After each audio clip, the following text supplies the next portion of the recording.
People सींचने की कहानी। किसी गांव में एक पति पत्नी रहते थे। वह बहुत गरीब थे। दोनों जंगल से लकड़ी बीनकर लाते थे और अपना घर चलाते थे। एक दिन की बात है, वे दोनों जंगल में लकड़ी बीनने जा रहे थे। पति आगे, पत्नी पीछे पीछे चल रही थी। तभी लकड़हारे की पत्नी ने देखा, एक बहुत बड़ा पीपल का पेड़ है, उसके नीचे बहुत सारी औरतें बैठी हुई हैं। यह देखकर लकड़हारे की पत्नी उनके पास गई और उसने देखा, औरतें तो पूजा कर रही थी और कहानी सुन रही थी। लकड़हारे की पत्नी जब भी वहाँ बैठ गई और कथा सुनने लगी, और जब कथा समाप्त हो गई तब उसने उन सब औरतों से पूछा कि आप सब ये क्या कर रही हैं, इसका क्या फल मिलता है। तब उनमें से एक औरत ने कहा कि बहन, यह बैसाख का महीना चल रहा है। पूरे माह सुबह जल्दी उठकर सूर्य उदय से पहले स्नान किया जाता है और फिर उसके बाद तुलसी या पीपल की पूजा की जाती है। उनमें उसे जल से सींचा जाता है और भगवान विष्णु की कथा कही जाती है। और बैसाख माह के पूर्णिमा के दिन ब्राह्मणों को भोजन कराकर यथासंभव दान दक्षिणा दी जाती है। लेकिन ध्यान रहे, जब भी पीपल की पूजा करें तो रविवार के दिन पीपल की पूजा नहीं की जाती। बैसाख माह में मन लगाकर सच्चे मन से की गई पूजा से धन और सुखों की प्राप्ति होती है। लकड़हारे की पत्नी मन ही मन कहने लगी कि हे भगवान, मेरे पास तो सच्ची श्रद्धा के अलावा कुछ भी नहीं है जिससे मैं आपकी विधिवत पूजन कर सकूं। यह सोचती हुई वह वहाँ बैठी रही। जब सारी औरतें पूजा करके वहाँ से चली गई, तब लकड़हारे की पत्नी ने अपनी साड़ी के पल्ले को पानी में डुबोया और गीला गीला कर लिया और पीपल की जड़ में निचोड़ दिया। अब उसका रोजाना का यह नियम हो गया। वह रोज पूजा करती, उसके मन में सच्ची भक्ति और आस्था थी।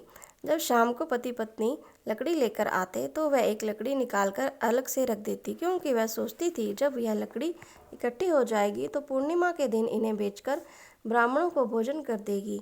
तो ऐसा करते हुए बैसाख का पूरा महीना बीत गया और पूर्णिमा का दिन आ गया। तो सुबह उसने अपने पति से कहा, आज मैं आपके साथ लकड़ी बीनने नहीं जा पाऊंगी, मेरी तबीयत कुछ ठीक नहीं है। तो उसके पति ने कहा, ठीक है, तुम आराम करो, मैं लकड़ी लेने जाता हूँ। उसने अपने पति के जाते ही लकड़ियों का जो उसने इकट्ठा करके रखा था, उनको लेकर वह बेचने के लिए निकल पड़ी। तो भगवान विष्णु की कृपा से वह लकड़ियाँ चंदन की हो गई। लेकिन लकड़हारे की पत्नी को इसके बारे में कुछ भी नहीं पता था। तो वह जैसे ही राजमहल के आगे से गुजरी तो बहुत ही अच्छी चंदन की खुशबू आई। राजा ने अपने सैनिकों से पूछा कि ये चंदन की खुशबू कहाँ से आ रही है। तो सैनिकों ने बाहर आकर देखा और राजा को बताया कि एक औरत चंदन की लकड़ियों का गट्ठर बनाकर उसे बेचने जा रही है। इसके गट्ठर में से खुशबू आ रही है। तो राजा ने कहा, उस औरत को राजमहल में बुलाओ। तो सैनिक उसे लेकर अंदर आए। राजा ने लकड़हारे की पत्नी से कहा, मैं तुम्हारी लकड़ियाँ खरीदना चाहता हूँ, ये लकड़ियाँ कितने में बेचोगी। तब लकड़हारे की पत्नी ने लकड़ियों का गट्ठर नीचे रखा और कहा, महाराज, आप जितना चाहे उतना दे दे मुझे तो केवल 5 ब्राह्मणों को भोजन करवाना है, दान दक्षिणा देनी है। अगर आप मुझे इतना दे दें तो आपकी अति कृपा होगी। और राजा ने ब्राह्मणों को भोजन कराने और दक्षिणा देने की सारी व्यवस्था कर दी। सारा सामान लेकर लकड़हारे की पत्नी को दे दिया। लकड़हारे की पत्नी घर आ गई और भोजन बनाकर ब्राह्मणों को भोजन करवाया और खुशी से उन्हें दान दक्षिणा दी। ब्राह्मण भी बड़ी खुशी से उसे आशीर्वाद देकर वहाँ से चले गए। उसकी श्रद्धा और भक्ति भाव को देखकर भगवान विष्णु बहुत ही प्रसन्न हुए और उन्होंने लकड़हारे के टूटे फूटे घर को एक सुंदर महल में बना दिया। जब शाम को लकड़हारा घर आया तो गांव वालों ने उससे कहा, तुम तो सारा दिन जंगल में लकड़ियां बीन रहे थे और तुम्हारी पत्नी सारा दिन न जाने क्या कर रही थी। लेकिन लकड़हारे ने उन सब की बात अनसुनी कर दी और अपने घर की तरफ गया।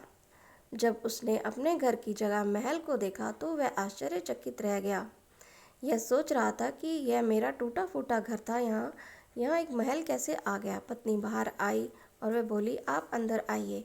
तब उसके पति ने पूछा, यह सब कैसे हुआ, यहाँ तो हमारा टूटा फूटा घर था, यह महल कैसे आ गया।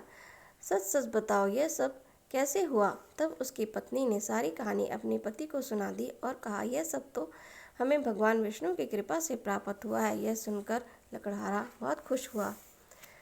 दोनों ने भोजन किया और अब वह पति पत्नी रोजाना भगवान की विष्णु की पूजा करने लगे और खुशी खुशी रहने लगे। जैसा आपने इस लकड़हारे को दिया वैसे अपने सभी भक्तों को देना। सब पर अपनी कृपा सदैव बनाए रखना। बोलिए भगवान विष्णु की जय। अगर आपको मेरी ये कहानी अच्छी लगी हो तो प्लीज़ मेरे चैनल को लाइक करें, सब्सक्राइब करें। धन्यवाद।